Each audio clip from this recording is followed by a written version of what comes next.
What's up, everybody? Welcome back to the channel. If you're new here, I appreciate you stopping by, and I hope you continue to stick around. This is Coach Dave, and today's video is going to be all about the anxious attacher. I'm an anxious attacher.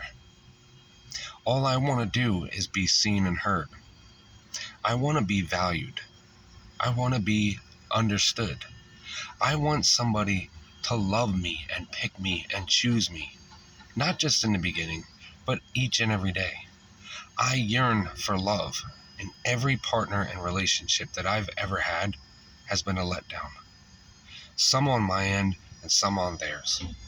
And I just feel like giving up sometimes, like this cycle is just going to continuously repeat. And maybe it's just me. Maybe I'm undeserving of love. Maybe there is no match for me out there. No one to reciprocate all that I bring and offer. At a young age, I got it drilled and instilled into me that I have to be a people pleaser. I have to go above and beyond to get the simplest respect, admiration, and love. And this has in turn followed me my whole life into adulthood. And now it affects everything from friendships, work, customers at work, and even in relationships. I often overthink and overanalyze everything constantly, no matter what it is. Sometimes this is true. Sometimes it's false. Sometimes it's fiction, and sometimes it's reality. There's so many times that my mind is wondering, even days later. Even when things feel okay, I'll think about it 2 to 3 days later. Something will resurface and I'll think of something else that I didn't say, or something else that I just don't feel completely full and settled with. I have this unrealistic version inside of me that just yearns for an answer, one that might not be there, one that just wants to understand and accept everything for what it is. I can read a room. As soon as I walk in, I can feel energy shift. I can tell if somebody has bad intentions or not. I can read aura. I can read characteristics. I can read facial expression changes better than anybody. And most of the time, this overthinking feels like a superpower, but it's also a curse as much as it is a blessing.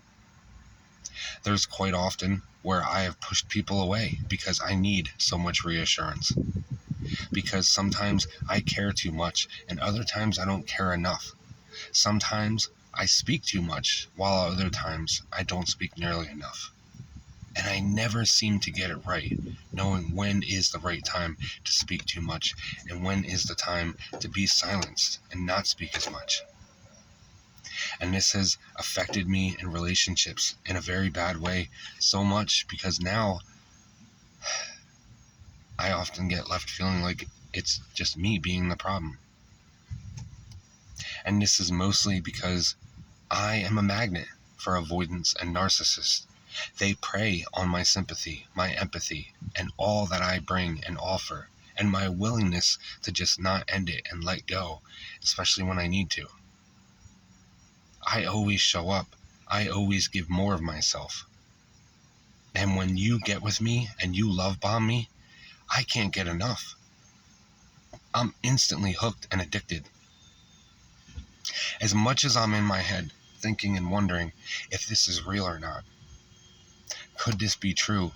I feel so undeserving of it. This doesn't happen to me. This isn't typical.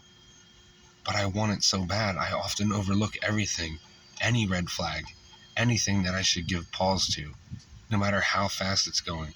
I want this, and you make me feel so validated and seen and heard, and actually wanted, and it feels so fucking good. I want it to be real more than anything. And you show up better than anybody else ever has.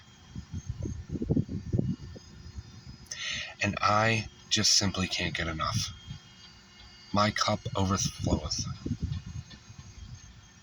And we're great.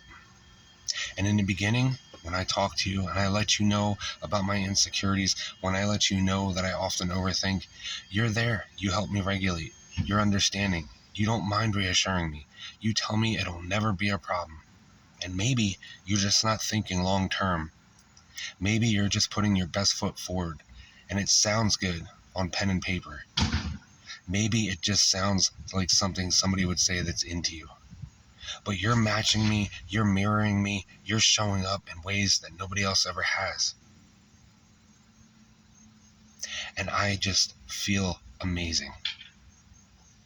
As the relationship progresses and time goes on, when you start doing your avoidant behaviors, when you start doing your narcissistic stuff, I notice this.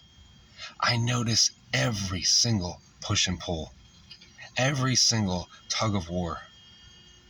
It's like a branch swaying in the snow, wind blowing back and forth, a toddler not being able to sleep, restless at night, tossing and turning. I feel this inside. I'm riddled with anxiety. My mind is racing back and forth.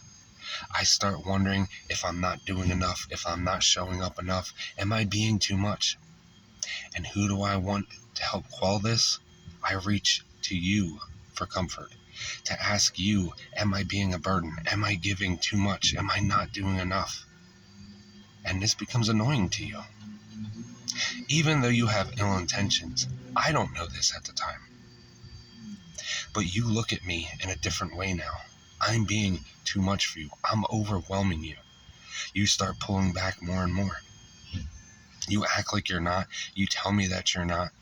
You reassure me in the most hollow and shallow ways. But I eat it up.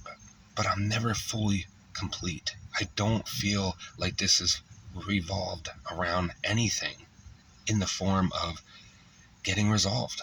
I don't feel completely settled. And I hate the unnerving feeling in the back of my mind, knowing just somehow my superpower is kicking in. This screams it's not happening the way it should. Something is off. I just don't know what it is yet. So I overthink more. I overanalyze more to the point where I'm annoying you. I'm guessing wild things in my head, coming up with fake or false scenarios. I think everybody's out to get me. And in reality, sometimes it is just my mind needing reassurance. Sometimes it is just my mind needing to shut off. And nobody wants it to shut up more than I do. But I don't know how. And when you start acting these ways, when you start withdrawing affection, I can instantly sense it. When you stop texting me back, when you stop picking up the phone, if we live together, making me feel like I'm living in isolation, even when you're in the same room, I feel so alone. When you start distancing yourself, when you stop talking as much, when you're not as affectionate and cuddly and kind, you just show up different. You look upon me different. I see it in your eyes. I can feel the shift of energy. And I don't mean to be overbearing. I don't mean to push you away. But I ask for closeness and comfort to make sure that we're okay. Not to be controlling, not to be manipulative, but because I care. There's times when I reach out just to make sure that you're okay. Not that I'm clocking you. Not that I'm trying to keep a tab on you at all times, but I'm just genuinely concerned because it's been hours since I've seen or heard from you. I often battle with myself. Should I send another message or not? Is it going to push them away? I don't want them to think that I'm too clingy. It's not coming from a place of control. It's coming from a place of concern, of care, of love. I often wonder if I don't send this message, will it show that I don't care? Should I send this message to show that I do care? Will you take it like that? Will you perceive it like that? Is your depth connection with me still on that level it was at the beginning? But you've pulled away and shown me different sides. And I'm already tearing myself apart because I feel like it's me causing this. And now I'm torn in two because on one hand, I want to back off and give you some affirmation that you have space, that you have freedom. On the other hand, I want to feel good too.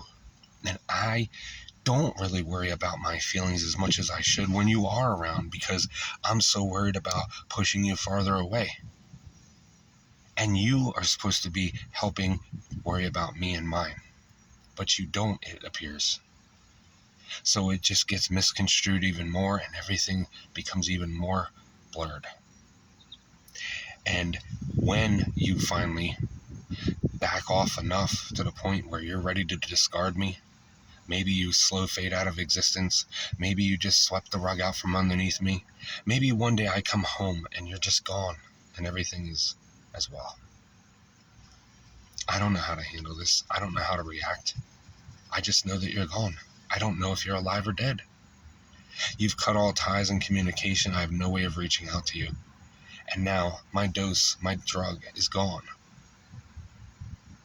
I can't deal with the anxiety. I can't deal with the depression setting in now. My mind feeling, just as you made me to believe towards the end, that it was my fault, that I pushed you away, that I opened the door and made you leave. I start looking up things, I start researching, I start watching videos, but not on anything about why you left. I look up because I feel it's me. I'm doing self-reflection. I try to be better for you, even though you're gone, just like I had towards the bad ends of the month before you left. And I'm still sitting here blaming myself, thinking I was the problem. As time goes on and I don't hear from you, no matter how many times I look at my phone to see if it lights up with your name and number, it doesn't. So I start doing the healing, I start doing the work, and I realize I do have stuff to work on. I start going to counseling or therapy, and I realize I will always be anxious, but I can learn to cope and live with this so that I don't put it on my partner's lap.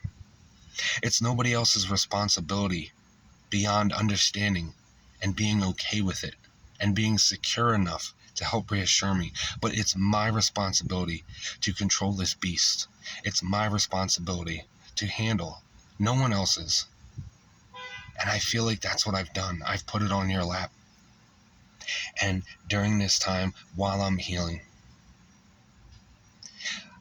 when I'm ready to feel good and move on and start loving myself the right way, you reach out one day out of the blue, and immediately all that anxiety, all that anguish, all the depression, everything comes running back, and I'm reading my body wrong, feeling good again because I have my drug back. And you reaching out to me, wanting to make things work. And I'm thinking in my head, maybe you did make a mistake. Maybe you're willing to work things out now. Maybe this entire time you just needed a break to realize what you had. And you want to give this an honest second chance. And the reality is, it's not me taking you back. I feel like you are taking me back.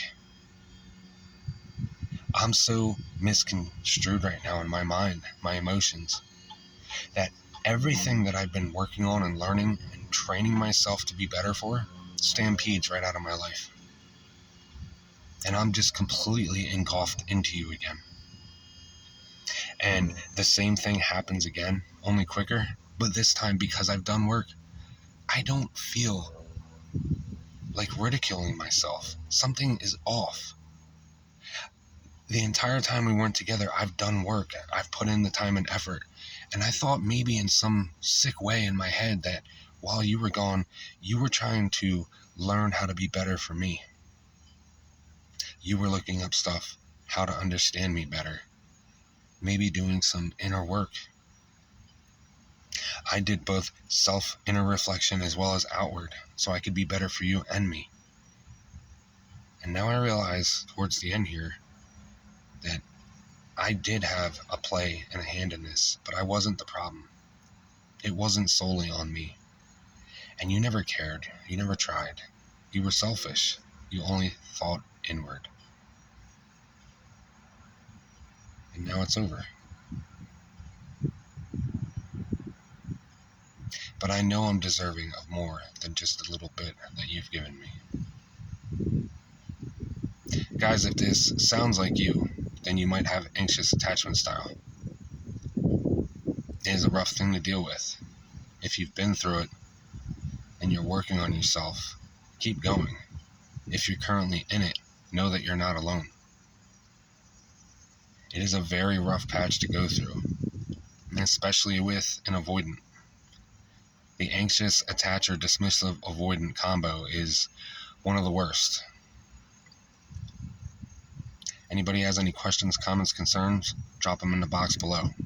If you have an idea or need help with something that you've previously gone through or are currently going through, let me know. You could be my next video if you would like my take. If you need any one-on-one coaching, hit up my main page. I offer it via email, phone, and video chat. Thank you guys so much for the love, the likes, the subscriptions, comments, one-on-ones, word of mouth, everything. Without you guys, it's not possible. You guys have a great day, and I'll catch you in the next one.